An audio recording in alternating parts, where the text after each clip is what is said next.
Jake. Black Jake from the State. only Black Jake I've ever known is Jake from State Farm. Oh my God. Yeah, no, he's I don't know, like the gimmicky stuff, whatever. I mean, if you're gonna go up there with a, because my friend Andy Flagenos goes up there and does a Dracula thing. Andy's funny. Andy's funny, yeah. Yeah. And he's been on the show before, and he's recently dropped it because he was like, I don't want to do gimmicky shit anymore. Yeah. So I don't know. Like, it's all whatever. Listen, it's your act. You do your act and everything like that. But Yeah. just if you get to a point where you're like, I don't know, my act isn't really working. I was like, well, maybe you need to stop dressing up like a bull on stage. You know gotta what I mean? find your Like, voice. You gotta find what it is about you that other people think is funny. Yeah. Like it sounds like I'm- rudimentary listen, or whatever. I'm still but like fucking figuring that out. people Like, like you know? it's easy to sit here and think of like what's a thing that I can say that's funny. Yeah. But that's not really like what you should. You need to be like, when people look at me, what is it about me that would make them laugh? That's true. I never asked you, how long have you been doing stand-up for? So the first time I ever got on I'm stage, going to hit your pen. yeah. The first time I ever got on stage was in 2012. But then I didn't really start like working out or like really doing it. I would get up like once every couple of months until I got divorced, which was the summer of 2019. So I've been doing it for like 4 years, like really. Was getting divorced the catalyst to be like, oh, I got shit to talk about now? No. Yes, it's weird because as much as she fucking sucks, my ex-wife was always very supportive of my comedy. That's she would, good. She would come to mics with me. Like I can't say a bad word about her in that regard. But it was she left me for the 23-year-old lesbian from the cupcake shop. Oh, that happened to you?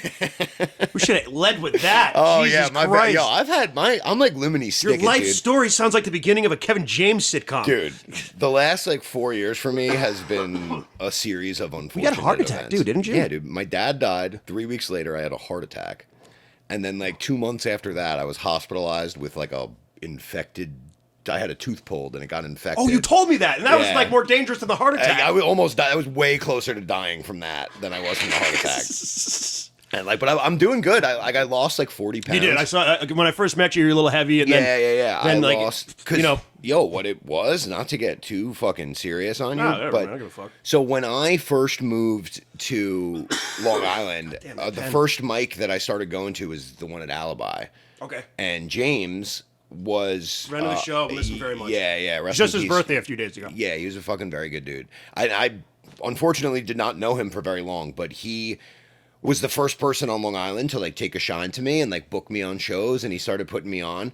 If I may, he was always good about that. He was the nicest If guy he in the world. thought you were, it's almost like in a lot of ways, he had that Joe Rogan mentality where it's Yeah. like, there's that old story of Joe thinks you're funny, he'll help you out. Yeah. And James just, if he liked you, he would put you on shows. He would recommend you to other people. Yeah, he was a good dude.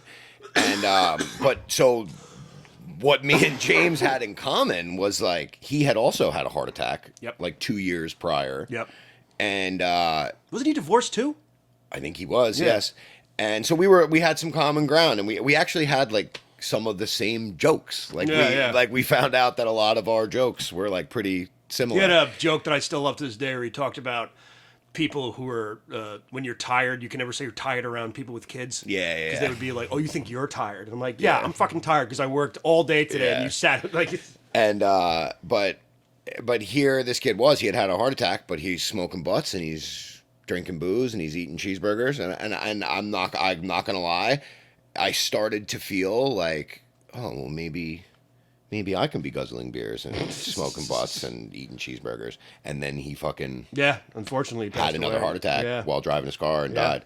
And like that was the ultimate like wake up call, and like it just like cemented it. Dude, I eat like a hippie now. I'm on these like Dude, prepackaged meals. I'm telling you right now, and there's a couple comedians that are going to call me a pussy for this, but I'm on the way. Yeah. I know. This was like, I was in the hospital on Christmas because my fucking appendix just decided to take a shit. Yeah. Literally inside of my body.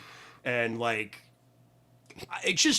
I had to stay overnight, and it was just like I was like shitting myself. I had never felt less healthy in the moment. Like the first thing I did after surgery is I woke up at 1 a.m. in the hospital, and I was like, I think I have to fart, and I just shit my pants. Nice. Just shit my pants Hell right away. yeah. And like I just hear the nurse. Somebody clean this up. But but I'm not used to any of that shit. And I'm so I have so much anxiety, and I just have so much shame in my life. I was like, how do I hide this from the nurse? Like, how do I? Dude, my nurses were so hot when I was in the. I didn't have any hot nurses. I had sassy black nurses that made fun of me. Oh my God! They God. called me names like Leaky Joe. No, they didn't say that. But dude, my whole shit was swollen, and I had a literal tube coming out of my chin that was like leaking pus out. And these like smoke show nurses were coming in to jack me up with morphine. It's like, we got the good stuff for you. I'm like, well, are you an angel coming to help me to the other side? You look beautiful tonight. Do you want to get, when I'm out, do you want to like hang out? Dude. When you're done draining the pus from my fucking neck? No, it was bad. And I remember I got, the first thing that because I quit smoking. Yeah. And like, it just got to a point where I was like, just sucking down a pack every 2 days. Oh, dude. Like, I was just... Bernie's, bro. I love me a good fucking... Oh, it's the best. I miss it every smoking day. I'm not one of those people that's also like, and I'm just... I am better off. I miss it. Oh, dude. I want a cigarette. I wanted this one so bad last night. Yo, when it got cold, I found... Because my heart attack was in August. I'm still on the vape, which I know I shouldn't be, but I haven't smoked a combustible cigarette since August. Yeah, I haven't smoked for the most part. Since like 2 days before Christmas. I went on a bachelor party. I've had like a handful of cigarettes. Yeah. But what the fuck was I gonna say? When it got cold. Yeah. I don't know what it was. I really started to see people smoking and be like, ooh, fucking give me one of those. I want one. Like, they taste so much better when it's cold. Yeah, well, here's my thing. Like, if I'm out, and I had to... So, I stopped smoking. I wanted to keep that. So, I'm like, all right, I have to curb my drinking then.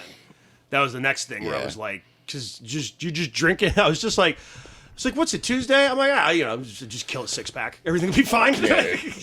So I was doing that, and like I was bloated and you want to know if you drink too much? Stop drinking for a week. When I did, I lost 10 pounds. Dude, I was literally waiting for you to stop talking so I could say that now, because I barely drink anymore. When I'm at the mics, I'm almost always on. I see. Seltzer, I know you weren't. Yeah, you're not really drinking anymore, which is good for you. Because, dude, if you view going to an open mic as a excuse to drink, you're an alcoholic. Yeah. If you're gonna be any kind of good at comedy, you know what I mean. Like, so that's fine. Like, I'm not. Some people can do it. I can't do it.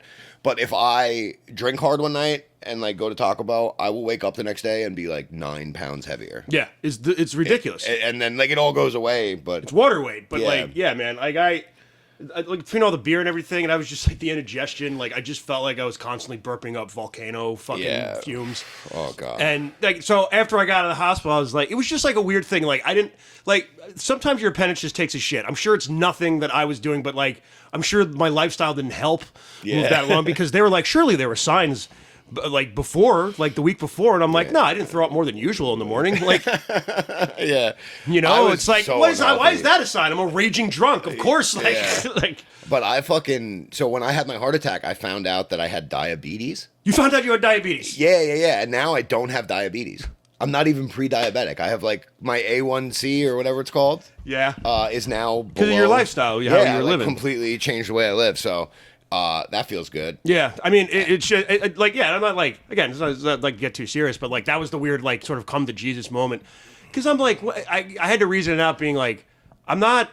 I wasn't even feeling good after I was smoking cigarettes because I was just chain smoking, man. And then I would go home. I would smoke inside. Oh, dude, that was one of those. I was fucking see. I don't fuck. I'm from Long Island. Yeah, dude. I'm fucking. Because you know what it is. My dad smoked. My dad smoked for a long time, and then he quit. Me too. Quit when he was like 55 or whatever. Yeah. And then like the last like decade and a half, he just hasn't smoked. My dad found out that his sister Emily. The Millennial Stoner outro song. Yeah, pack a bowl and sing along. Blah, la, blah, la, blah, la, la, la, la. Ba, ba, blue sheep, ba, ba, ba, ba, ba. This is the favorite podcast of the Dalai Lama.